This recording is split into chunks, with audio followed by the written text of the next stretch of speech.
Hello everybody. It is time for our third episode of the program Call of Duty on Defense Matters.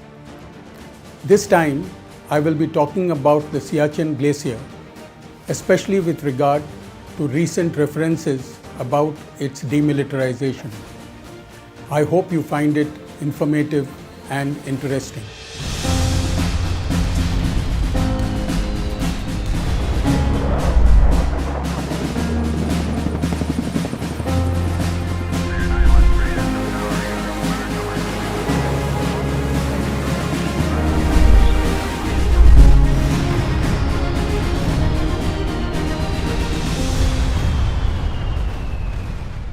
Siachen Glacier is one of the largest glaciers outside the polar regions.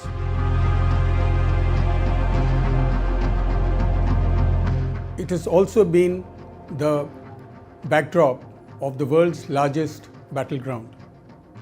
Siachen Glacier, about 70 kilometers in length, one of the world's longest glaciers, has a number of fast-flowing surface streams and is the source of the Nubra River, which is part of the Indus River system.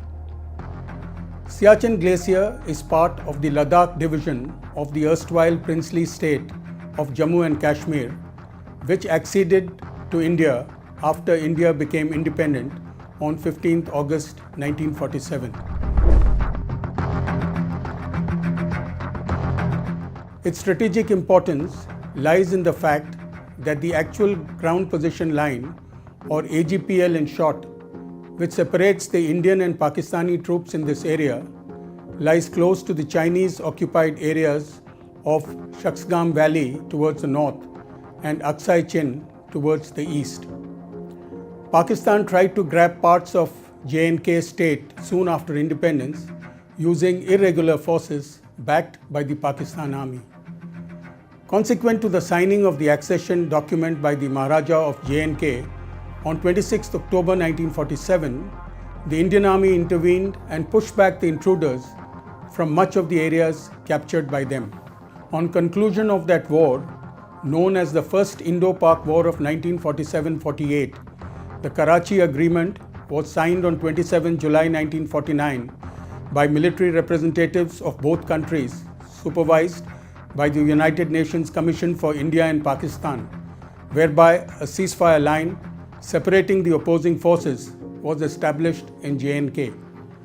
The Second Indo-Pak War of 1965 was fought across the ceasefire line and across the international border to its south. Subsequently, after the Third Indo-Pak War of 1971, as a consequence of the Shimla Agreement of 2nd July 1972, it was agreed to convert the ceasefire line as it existed at the end of the war as the line of control. As part of this process, the line of control, also known as the LOC, was demarcated on the ground by military representatives on both sides, right up to a point at the base of the Siachen Glacier, known on the map as NJ 9842. The uninhabited area of Siachen Glacier, north of this point, was glaciated and hazardous. Thus, the LOC was left undemarcated in this area up to the Karakoram Pass. Pakistan thereafter interpreted that the LOC ran south to northeast from NJ 9842 to Karakoram Pass, the meeting point of India's boundary with China, as a straight line. However, according to India, the LOC runs northwards from NJ 9842 along the highest crest line on the western edge of the glacier, known as the Saltoro Ridge, up to the Indira Col of the Siachen Glacier. Indira Col or Indira Pass is the area where territories of J&K meet the Shaksgam Valley, territory occupied by Pakistan in 1947 and illegally ceded to China by them in 1963. Post-1972, Pakistan tried to establish its ownership of the Siachen Glacier by surreptitiously authorizing foreign mountaineering expeditions to climb the mountain peaks within this glaciated area. Sensing nefarious Pakistani designs, the Indian Army in 1978 and 1981 sent military patrols and mountaineering expeditions to the Siachen Glacier to carry out reconnaissance of the area. These expeditions were led by a well-renowned mountaineer, the late Colonel Narendra Kumar, also known as Bull, who had earlier headed the Army's High Altitude Warfare School. In early 1984, information was received that the Pakistan Army was planning to undertake an operation to occupy and take physical control of the glacier. The Indian Army, in a preemptive action, launched Operation Meghdut in April of that year and occupied the Saltoro Ridge, thus taking control of the Siachen Glacier, covering nearly 2,600 square kilometers. Since then, Indian troops hold the upper areas of the glacier, including Gyongla, Chumik Kangdi, Saltoro Ridge, Bilafondla, Siala, and Indira Col West, while Pakistani troops hold the western slopes and foothills of the Saltoro Ridge. 3 years later, in April 1987, Pakistani troops infiltrated into the glacier area and captured a dominating position at over 21,000 feet height, which they named as Qaid Post, from where they could fire on the Indian troops. After some initial attempts at dislodging the Pakistanis failed, Indian Army troops launched Operation Rajiv in June 1987 and recaptured the post. The post was renamed Bana Post after the leader of the team which captured the post, Naib Subedar Bana Singh of the 8th Jammu and Kashmir Light Infantry.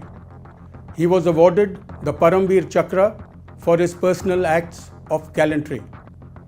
Thereafter, sporadic firing continued by both sides on the glacier till a ceasefire came into effect in 2003. Since the beginning, troops occupying heights of 21,000 to 24,000 feet on both sides of the actual ground position line on the glacier have been facing inherent dangers due to the extremely challenging conditions of high altitude, cold climate, mountainous terrain, and turbulent weather. This also includes periodic snowstorms and avalanches. Temperatures can drop to -60 degrees Celsius in winter. Around 1,000 fatal casualties have been suffered by either side, less than 1/4 of these due to enemy action. The Indian Army recorded a high percentage of casualties in the late 80s and early 90s, but figures have been brought down significantly in the last 10 to 15 years. Also, the operational logistics of maintaining such large forces on the glacier, mostly by transport aircraft and helicopters on the Indian side, are also extremely challenging and expensive.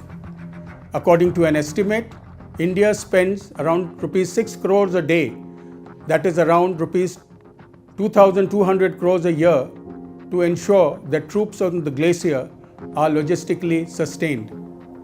All these complexities have resulted over the years in calls for demilitarization of the Siachen Glacier, mostly by the Pakistan Army, which holds tactically disadvantageous positions on the ground. These calls gained urgency after April 2012, when the Pakistani Army lost 140 soldiers in a single avalanche incident. There are some voices within the Indian side too, which support demilitarization, especially seeing it as a low-hanging fruit that can set positive conditions for further peace talks between India and Pakistan. Recently, there was a comment that the subject of demilitarization can be considered by the Indian side provided Pakistan accepts and ratifies the AGPL. Before we go any further, let us take a look at what demilitarization entails in the context that the Indian Army is holding the tactically advantageous higher ridgeline in this area.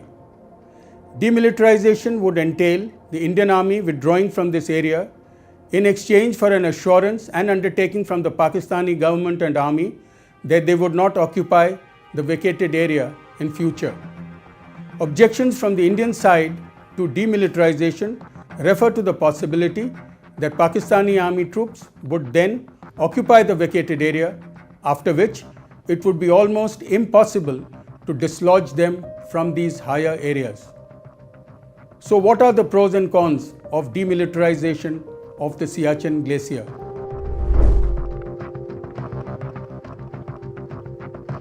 Let us look at the pros and cons one by one. Firstly, the pros. Demilitarization could save a substantial number of our troops from the hazards of deployment on the glacier and thus reduce the possibility of casualties on this count. Consequently, the troops would be available for duties in other areas.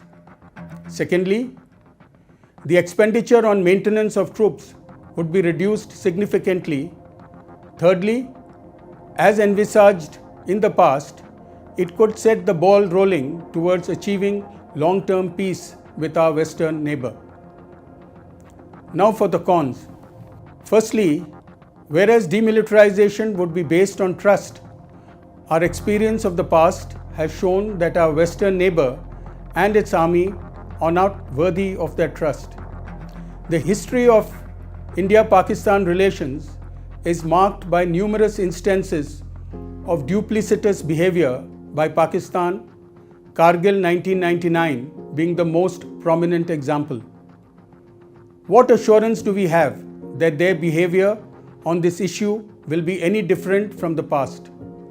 None at all. Frankly, there is no foolproof way of preventing Pakistani troops from taking physical control of the glacier, even if they accept and ratify the AGPL. Secondly, Siachen Glacier is located in the proximity of the line of actual control between the Indian Army and the Chinese Army troops in eastern Ladakh, where they have been in eyeball-to-eyeball confrontation for the past nearly 2 years. It is significant that the Karakoram Pass on the northeastern edge of the glacier is just 30 kilometers from the Depsang Plains, which sees frequent tension between China and India.